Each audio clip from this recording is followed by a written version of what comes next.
Everything's funny. Hello. All right, everyone. Happy Friday. Oh,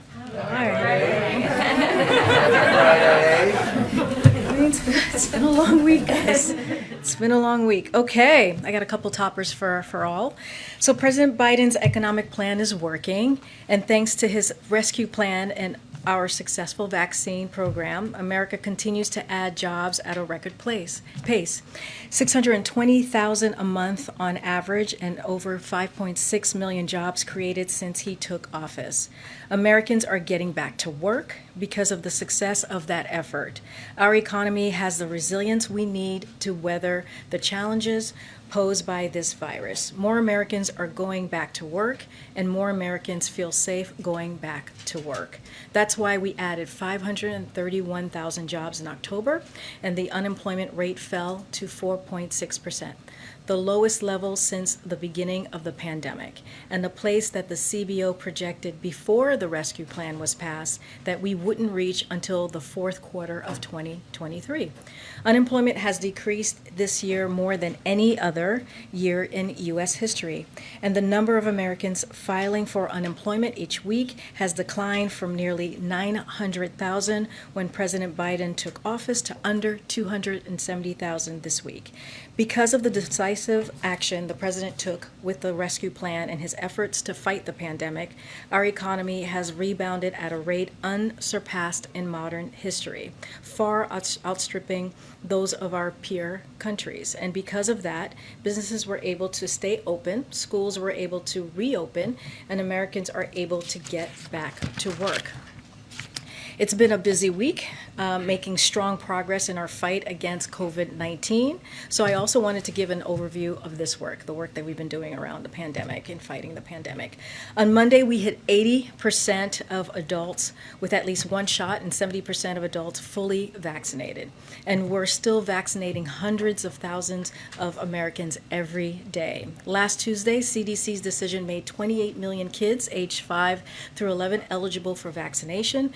This was a huge sigh of relief for parents and means 95% of Americans are now eligible for vaccination. Since then, you've seen kids rolling up their sleeves at pediatrician offices, pharmacies, and children's hospitals. Many more will this weekend and next weekend. Just like my little one, she's going to be getting her shot on Wednesday, and I thank the team, the awesome team, for putting a plan in place to making that happen. So thanks to our preparation, we're already getting children protected from this virus. And yesterday we rolled out vaccination requirements that will cover about 100 million American workers, 2/3 of workers in the U.S. These requirements have already helped reduce the number of unvaccinated Americans 12 and older by about 40%. A few other key points on yesterday's announcements.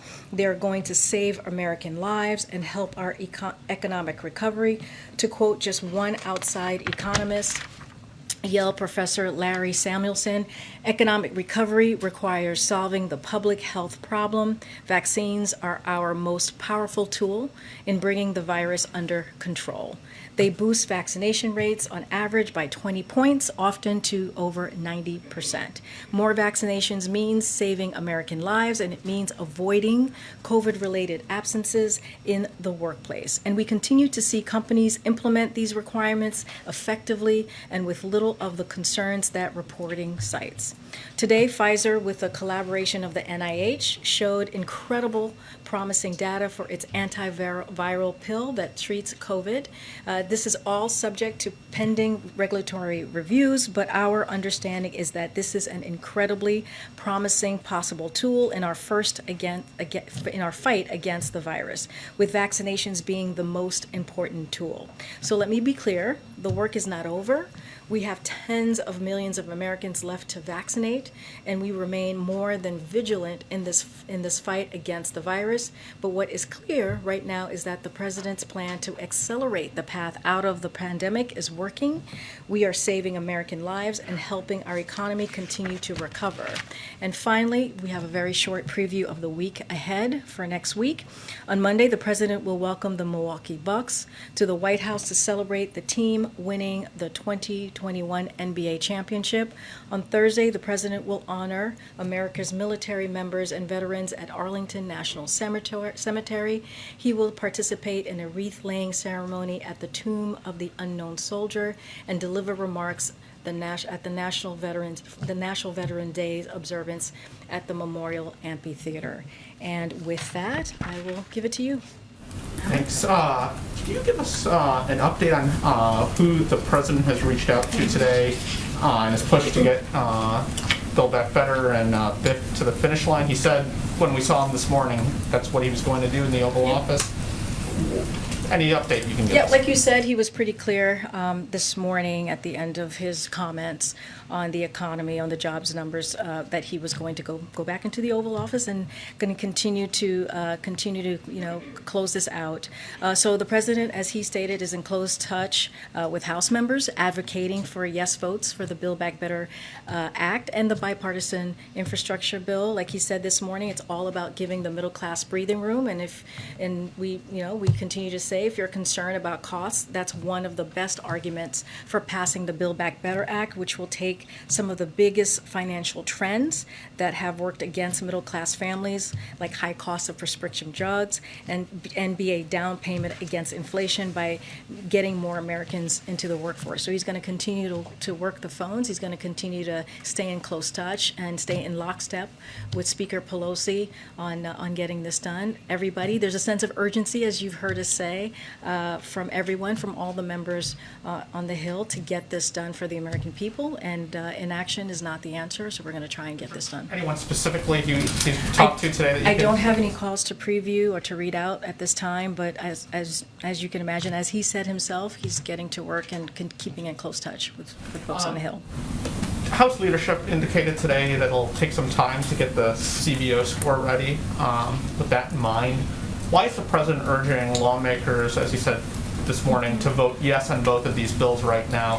Why not give these folks some time to see what the CBO says and do their jobs? So as you know, the Build Back Better framework that the president put forth, and also the bipartisan infrastructure bill, is paid for. This is something that the president was very clear that he wanted to make sure happened, that as we move forward with these historical investments, and as yesterday's score from the Joint Committee on Taxation indicated, and as shown by the numbers calculated by economists across the administration, which aligns with the JCTs, and what I'm talking about is the Treasury blog that came out yesterday that laid out, you saw that it reaffirmed by Moody's an analyst. This bill is fully paid for by asking the wealthy to contribute their fair share, and that is exactly how we're going to move forward with that, and also reduce the deficit. So the big thing that we continue to say is the time is now to take action. As we saw from Tuesday, the American public wants us to move. They want us to move forward and actually deliver, and so that's what we're trying to do as an administration: deliver for the American public and make sure that this transformative bill really, truly moves forward so it can make a difference in people's lives. Okay. Thanks. The Speaker Pelosi just put out a dear colleague saying it is important that they advance both bills today, and you were just referring to the president's comments where he's called for them to vote right now. Is it the president's expectation that there will be votes today? Well, so I can't speak for the mechanism, like I don't have the schedule, the floor schedule, as you can imagine, but the president's been very clear that he wants these passed. He wants these bills moved forward. If it's today, that's wonderful. That's great, because by moving them forward, we are making sure that we're taking action for the American public. So we're going to, again, work in lockstep with Speaker Pelosi and Leader Schumer to get these done. But we have confidence in her and in her leadership, and so I leave it to them on when this is going to get done. I just want to follow up on what you're saying about the cost, because the Moody's Analytics says that, as the bill is right now in static terms, it would add modestly to the deficit over 10 years. So the numbers are different if you account for potential economic growth, like you were referring to, but that's hard to guarantee. So can you give assurances right here that this will be 100% paid for when everything is said and done? Because right now, moderates don't feel like they have those assurances. Yes, we can give assurance that it will be 100% paid for. That's what we have seen for Moody's, as I just mentioned.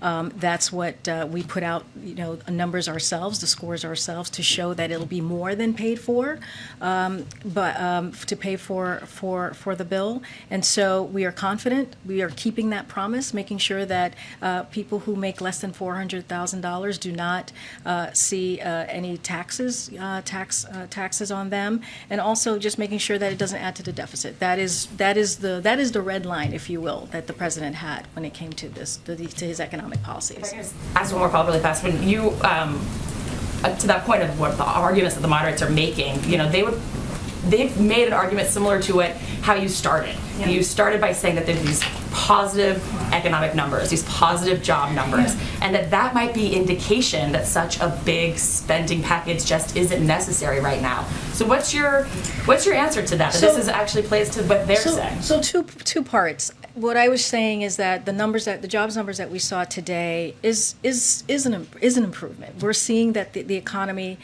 is moving forward, and the reason why is because of the American Rescue Plan. The reason why is because we're getting shots in people's arms. The reason why is that people are feeling more comfortable. They're going back to work because they're getting vaccinated, and that American Rescue Plan, that historic bill that the president passed and only Democrats voted for, actually put money in people's pockets, actually gave a middle-class tax cut to families that was incredibly important. So what we're trying to do is continue that investment with his economic policy, the Build Back Better Act, and the infrastructure bill, which are also transformative, as I just said, and historical. So what we know and what we understand is, and one of the best arguments to make for the Build Back Better Act is that 17 Nobel Prize winners in economics, as you've heard us say, and the president say, agree that it will reduce inflationary pressures, which is so important and so critical right now. The Wall Street analytics firm Moody's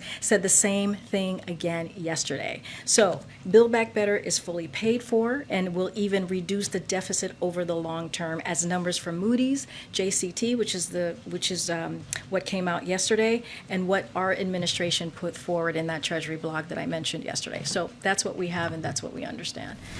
Thank you so much. Democratic Representative Joyce Beatty said today that the House could vote today on Biden's $1 trillion infrastructure package, but could postpone action on the Build Back Better plan over its cost. And I wondered if you could say if that is acceptable to the president, or if he sees it as a betrayal of progressive demands. So here's what I'll say to that. It's like I'm not going to negotiate or speak to hypotheticals from here. Our main thing is that we want to see both bills done. We are working in lockstep with Speaker Pelosi, and as you know, the president and his team has been talking to members and their staff for the past several weeks. We're continuing to do that today, and we're going to get this done. Inaction is not the answer, and we got to move forward and deliver for the American public. On a separate topic, Biden today mentioned that his administration had secured millions of doses of the Pfizer COVID-19 pill. Could you give us any detail on how many millions, when the delivery is expected, and how much it'll cost?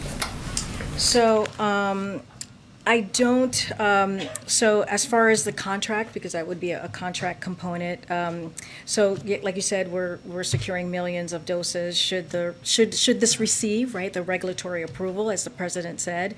So we have already contracted for millions of doses of the Merck antiviral drug in development as well. And so the contract is being finalized, and I would refer you to HHS for more information as it is available. But what's important here is that we encourage unvaccinated people to get vaccinated. So we don't want anyone to get COVID in the first place. So that's the thing that we want to make sure that people understand, is that we still want you to get vaccinated. This is, yes, wonderful and a great, has promising potential. It still has to go through the process, but it's very important for people to get vaccinated. Thanks, Karine.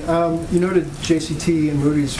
Do you guys have a sense in terms of the Penn Wharton analysis? We've heard some Republicans talk about it. I think Senator Manchin has mentioned an iteration of it in the past, but finding that there would be a shortfall in the 10-year window. Overall, it would cost $3.9 trillion. What's kind of your read on that analysis? Yeah, so the biggest problem with Penn Wharton's report is that they didn't model the actual bill. And so, for one thing, they incorrectly assume just $1.56 trillion in offsets when the Build Back Better agenda is fully paid for, with over $2 trillion in offsets that the president outlined in the Build Back Better framework that he put out last week, as you all know.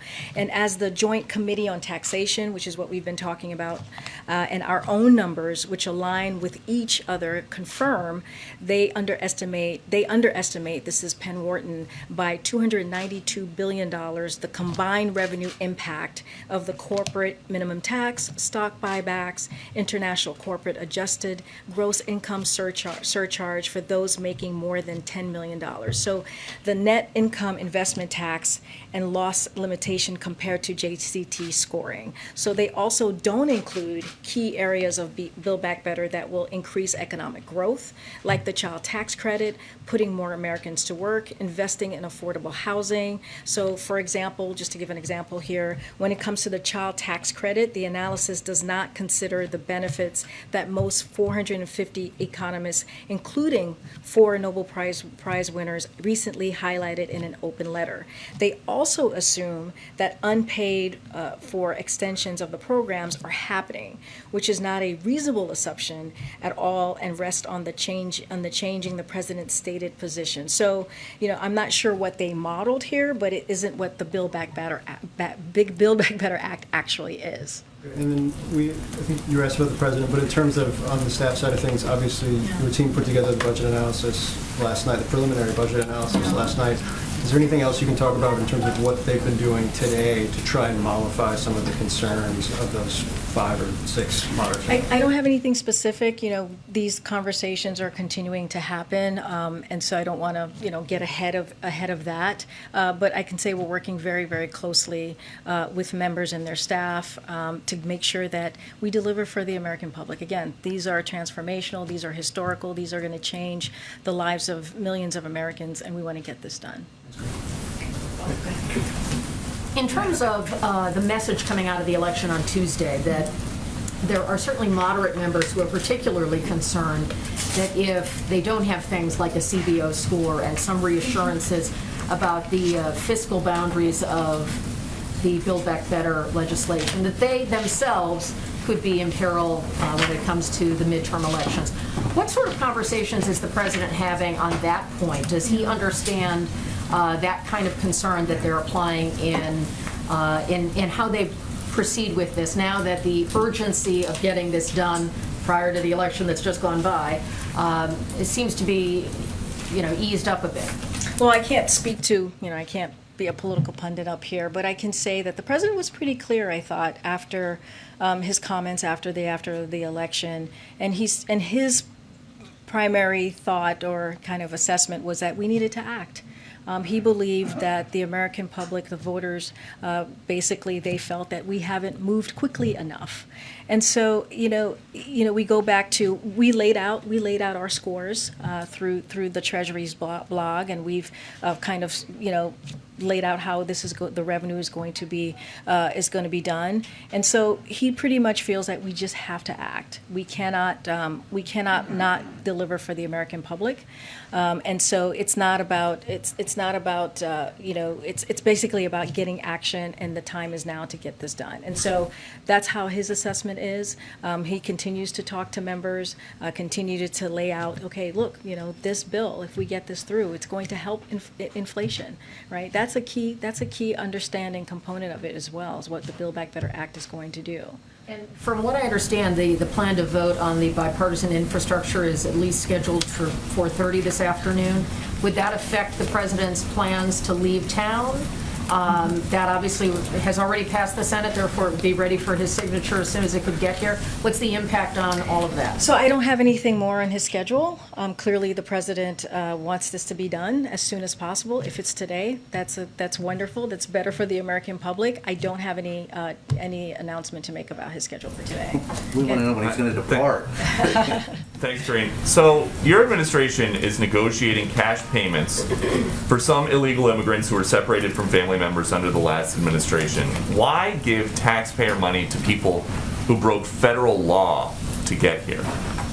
You like this question, Peter? It's We an talked important about we question. talked It's- about this yesterday. But not to the heart of the point, which is that these people broke the law to come here, and they are going to get hundreds of thousands of dollars in taxpayer money. A couple of things. I mean, I cannot speak to this from here. This is Department of Justice. And we asked them, and they said no comment, so we have to ask you. Well, and I'm telling you that this is in litigation, and so you have to talk to the Department of Justice about this. This is not something that I can speak from here on the particulars, on the specifics. But, you know, I said this to you yesterday, Peter. One of the things that we have to remember why we're in this place that we are today is because we had an administration that had an inhumane, immoral policy that was taking babies away from their families, from their mothers. That was the policy of the last administration. That is why we are here today, and that's you asking me this question that I actually cannot answer because you got to go to the Department of Justice to get the particulars. But just be clear, that's why this is happening today. Okay, so Mitch McConnell and Chuck Grassley have written a letter to the Attorney General. They say that any settlements to illegal aliens because they violated the law are wrong. Does the president agree with that or disagree with that? So yesterday I addressed and I clarified the president's comments on the thinking on this because you asked him a question and he answered it directly. But anything about the process, again, anything about the specifics or the particulars, I can't answer from here behind this podium, so you would have to go to Department of Justice. Then to internal White House processes, when the ACLU heard the president dismiss the idea of $450,000 payments the other day, the ACLU came out and they said he may not have been fully briefed about the actions of his very own Justice Department. So is the president being kept out of the loop about immigration policymaking? Again, Peter, the president was asked, you asked him a question, a direct question, he was answering it. I cannot say any more than that. Okay, final one then. There is a long line to get into this country legally. Is there any kind of discussion about giving people who are coming here the right way money? Why would we be giving people who are coming here the right way money? Why are you giving people who came here the wrong way? I mean, but I don't understand the question. What is you're You're saying giving that we should illegal give immigrants. we should give people just money who are coming through? I don't understand the You're question. giving people who immigrated here illegally money. Like I said, that's the Department of Justice. That's you're going to have to ask them that question. Okay, we'll ask again. Okay. Okay. Thanks.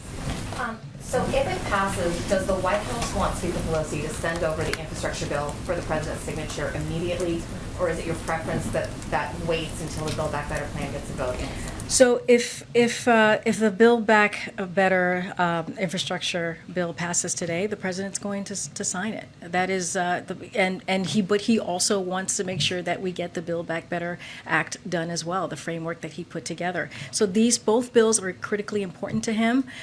He wants to move both of them forward as quickly as possible to again deliver for the middle class families, the middle class Americans. And if when Build Back Better there's so many B's. If the infrastructure bill is passed today, he will sign it. Absolutely. It's important to get that done for the American public. And will he stay in town to sign I it? don't have anything more to share. I know you guys are trying to get that from me. I don't have anything more to share about his schedule. And so, like I said, he's going to continue to work in lockstep with Speaker Pelosi to get this done and work closely with Senator Schumer as well. Have you talked to Speaker Pelosi today? I don't have any calls to read out. I know that, but I mean, you just I- think they're working lockstep. Surely you know if they've spoken. Well, it's his staff, our staff, and the president as well. I do not have anything to read out to you, but like I said, we're working in lockstep to get this done. This is incredibly important to the president, as you all know. Go ahead, Stephen. I want to ask you about some of the changing contours of the Build Back Better reconciliation bill just in the last couple of days. Yeah. In addition to putting paid leave back into the bill, the Democrats also have added, they've raised the limit on state and local tax deduction. all year, the White House has been saying that that would be too expensive to do. What changed, and why is the White House backing it now? Well, as you know, as you just stated, that is not something that we clearly put into the original bill. Look, but the president understands from both Speaker Pelosi and Leader Schumer that for this bill to pass, it needs to address the SALT issue. And because many members of Congress believe the 2017 tax law unfairly targeted their states and localities, including middle-class income Americans, with a $10,000 cap. So it is a long-term, sustainable reform that doesn't add at all to the deficit over the decade. And over that period, it will mean that millionaires and billionaires actually pay more than they would otherwise. The agreement reached in the House of Representatives would raise the cap to $72,500, fully paying for itself across this decade. It's a sustainable solution that means those with lower incomes would be able to fully write off their state and local taxes, while millionaires and billionaires would see their deductions cut back and pay more over time. This is one part of an overall package, as you can imagine, Stephen, that asks more from the highest income Americans. Separate matter. Yep. Last night, the White House confirmed that one of the members of the traveling party in Scotland came down with COVID. Can you say whether this person was either a commissioned officer, as you said you would disclose, or a senior advisor, or someone who was a trusted advisor to the president? So I'll say this, just to confirm, and so folks know, and I think people know this already, one member of the president's traveling party tested positive through a lateral flow test on Tuesday for COVID-19.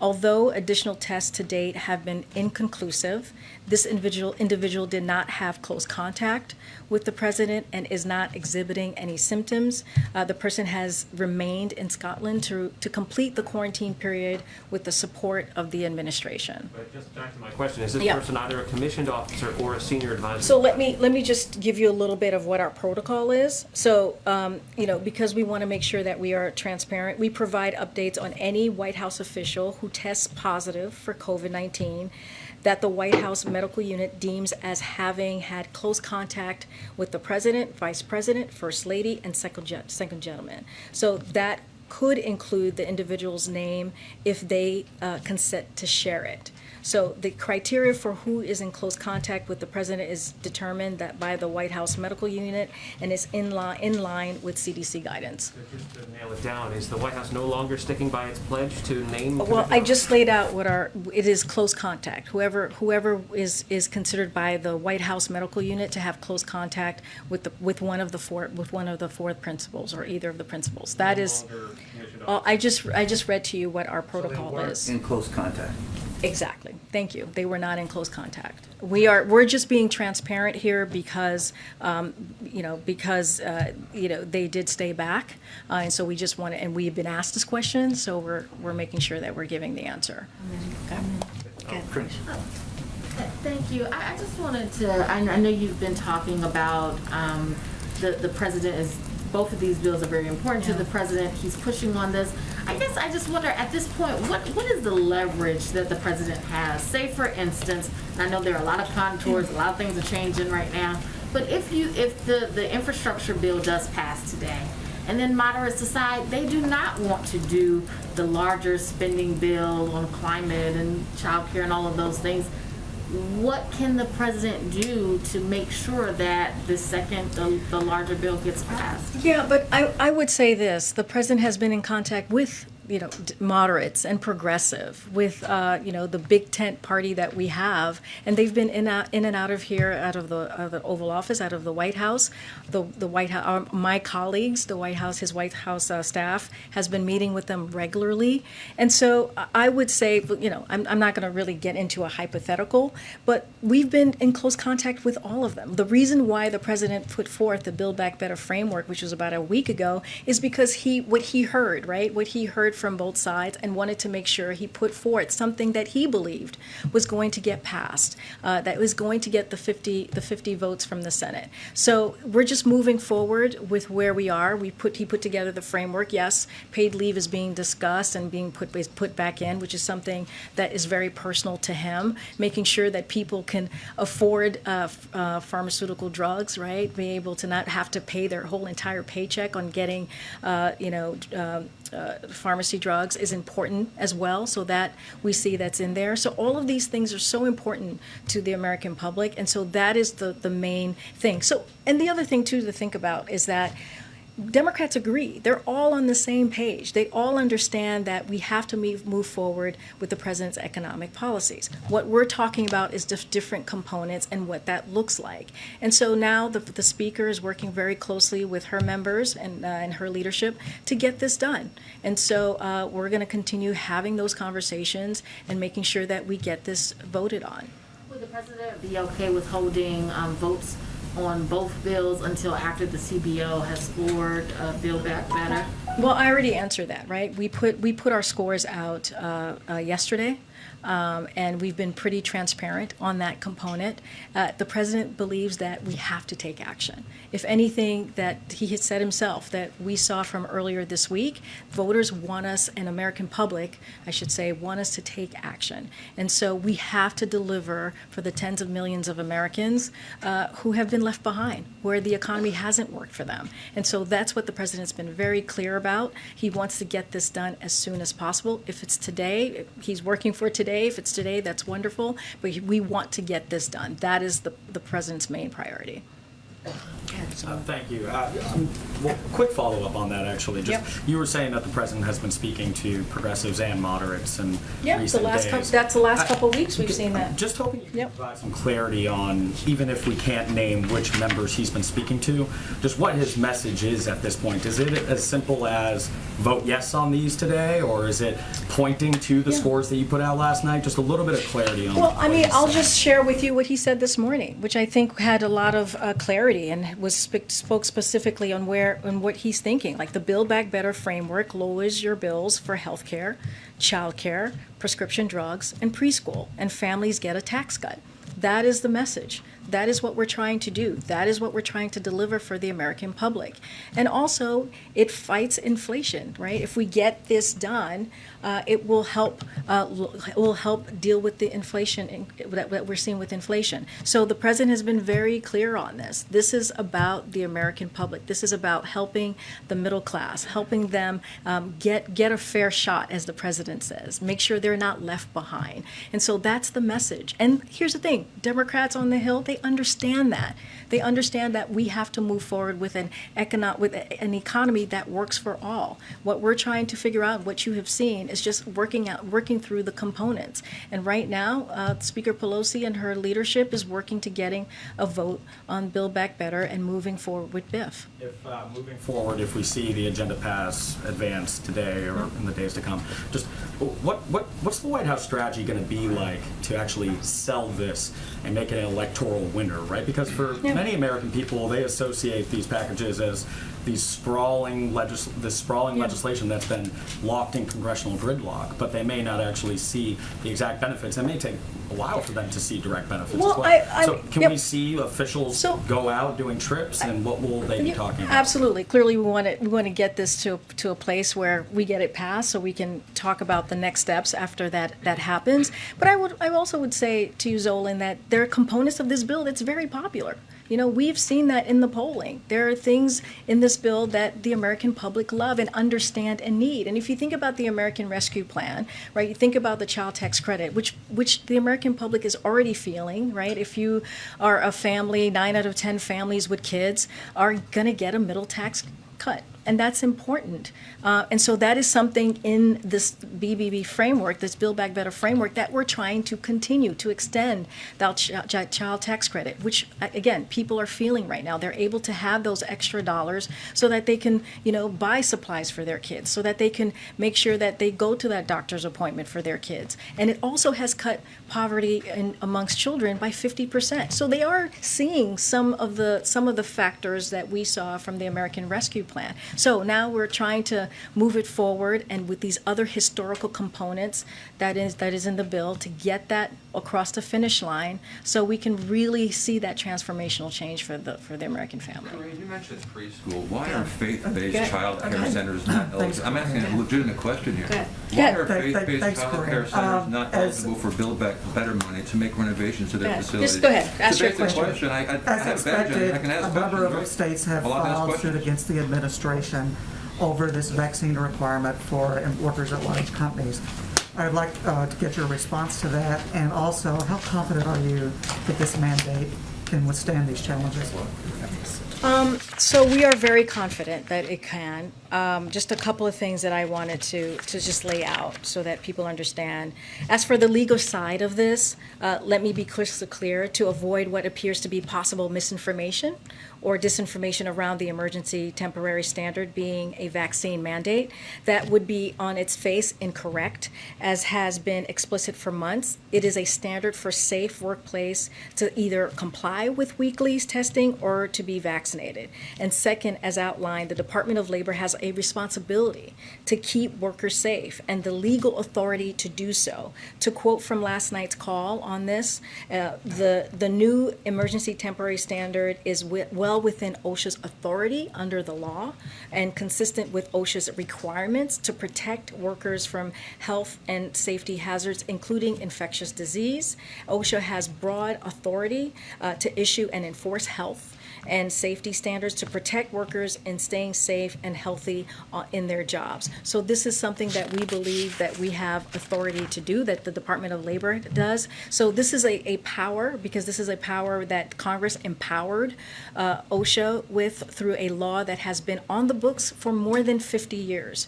And to reiterate, we focused on accelerating our path out of this pandemic and saving lives, and why others are not in wanting to do that is a question for them. So we believe we have the authority to do this, the Department of Labor. And again, this is about saving people's lives. This is what this is about, and making sure that their workplace is safe. Again, regarding Build Back Go ahead. Better, why are faith-based child care Oil centers prices. not eligible for Build Go ahead. Back Better money to make Oil prices renovations to going their Yeah, facilities? for sure. The president, when he was overseas, suggested that he may be looking at different options, that OPEC Plus is not going to increase the supply. Is the president considering tapping the Strategic Petroleum Reserve? Yeah. Is there a timetable for making a decision on that? So I don't have an announcement at this time. As you can imagine, we're going to use every tool at our tool belts to do what we can, assessing and monitoring the situation on the oil process very, very closely every day. I just don't have additional actions on this. And then he met yesterday with Fed Chairman Powell and also Fed Governor Brainerd. What is his timetable for making a decision on some of the vacancies on the Federal Reserve? I mean, he said, it could be very soon. Is he looking at a decision next week? So just to be clear, I'm not going to confirm any internal meetings that the president may have had or may have not had. As the president said this week, he expects to make a decision. He said this just the other day on Tuesday when he was in Scotland during his press conference. I don't have anything to confirm beyond that. Thanks. Two questions for you. First of all, the climate change, and he's using the word now adaptability. And I want to go back to that and drill down on that just a bit, because what this administration seems to be saying is that the life that your children are going to lead and my grandchildren are going to lead are going to be substantially different than what you and I have seen as far as climate on the planet. Is he concerned that that we're not going to be able to at all mitigate the climate change, that we're going to, that for the species to survive, we're going to have to adapt, or does he mean policy adaptation? Well, I think in general, the president wants to do everything that we can to fight climate change, and wants to be a leader, not just here, right, as president of the United States, but globally. And I think that's what you've seen from the president since day one. He said when he walked into the administration that climate is one of the crises that we all have to deal with as a country, and so this is what he's focusing on. We just went to COP26 and talked through a bunch of ways that we can deal with fighting climate. when you think about the Build Back Better plan, when you think about the bipartisan infrastructure, there's more than $9 billion in both to work in a historical way to fight climate. So that's what the president's focusing on, and that's what he wants to do. He wants to make sure that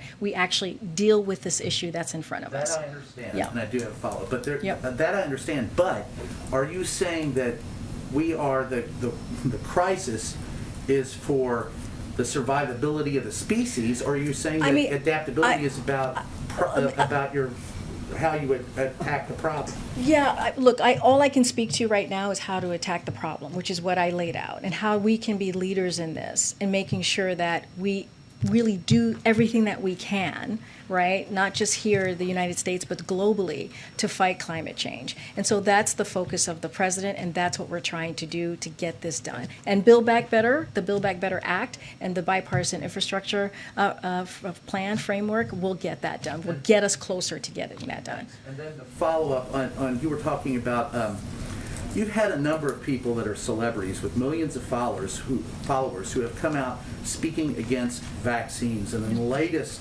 we've seen that the MVP of the NFL finally admitted that he lied and he never got vaccinated, and that he considers it a woke crowd that speaks about two vaccinations. Has this administration ever thought of reaching out to some of those people who have that type of influence to talk to them about getting vaccinated, or is it simply what you all are saying off the top? Have you worked with people individually? So you've seen us, you've seen influencers come through the White House to talk about the importance of getting vaccinated and using their platforms, right, to talk to their followers. And that is something that we have worked really closely with influencers, with people who have access to millions and millions in followers. And we continue to do that. We have an amazing digital team that continues to do that work. And you've even seen the president partner up with some folks in that space. And so we'll continue to do that. But here's what I want to say. I want to say is that in this 18 months of the pandemic, we've lost more than 740,000 lives to COVID-19. And we are now in a position where when the president first walked into the administration, he made sure that he put together a comprehensive vaccination program. And now, I just laid that out earlier, 80% of the American public have at least one shot.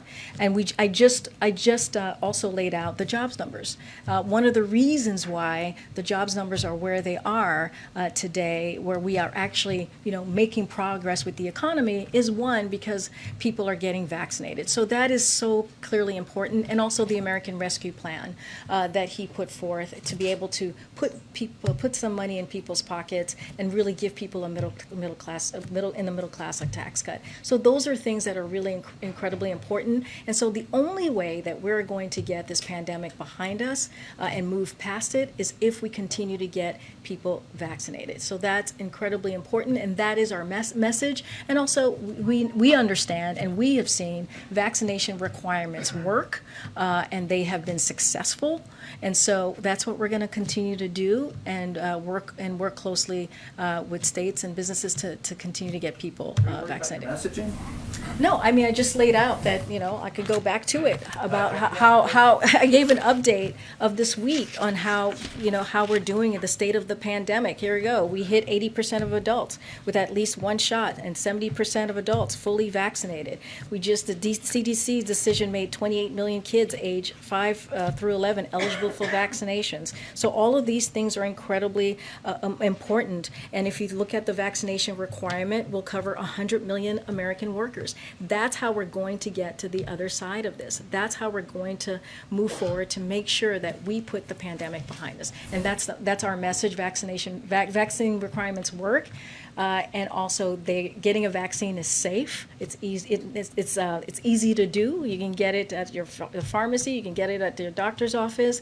It's free, and so we encourage people to get that. It will, it will protect you. It will get you in a place where you feel comfortable to get back to work. That's what we're seeing in these jobs numbers. Can I ask you a question on Ethiopia? who else? Can I ask you a question on Ethiopia? Ethiopia is on the brink of a civil war. Excuse me. No, Go but I'm ahead. asking you a question. I You get understand. question from the Go same ahead, people. go ahead. Isn't it better to allow Where's for the democracy, Go to allow ahead. more reporters to ask Go questions? ahead, Eugene. Isn't Ask the it question. democracy, Question more from reporters different be allowed to ask people. questions? I haven't taken a, Eugene, go ahead, Eugene, go ahead. On to what you were talking about COVID, there Yep. was a lot of talk at the beginning of the administration and during the pandemic about herd immunity, for example, like what numbers we could hit before people really started to get back to normal and got through the pandemic. So I'm curious what the scientists are telling you guys about what's the percentage of, I think you said 70% of that are fully vaccinated, 80 that have at least one shot. So what's the percentage we need to get to? What's the number we need to get to of Americans vaccinated before we do get I through mean, the pandemic? you know, Eugene, I understand your question, and I get it. I get to wanting to get a sense of the herd immunity, but that's not our focus right now. Our focus is to make sure that we do everything that we can to get people vaccinated. Our focus is to make sure, like now we have 5 to 11 young kids from 5 to 11 who can now get vaccinated, which is incredibly important. And parents, you know, working with parents to make that happen, I think that's very important.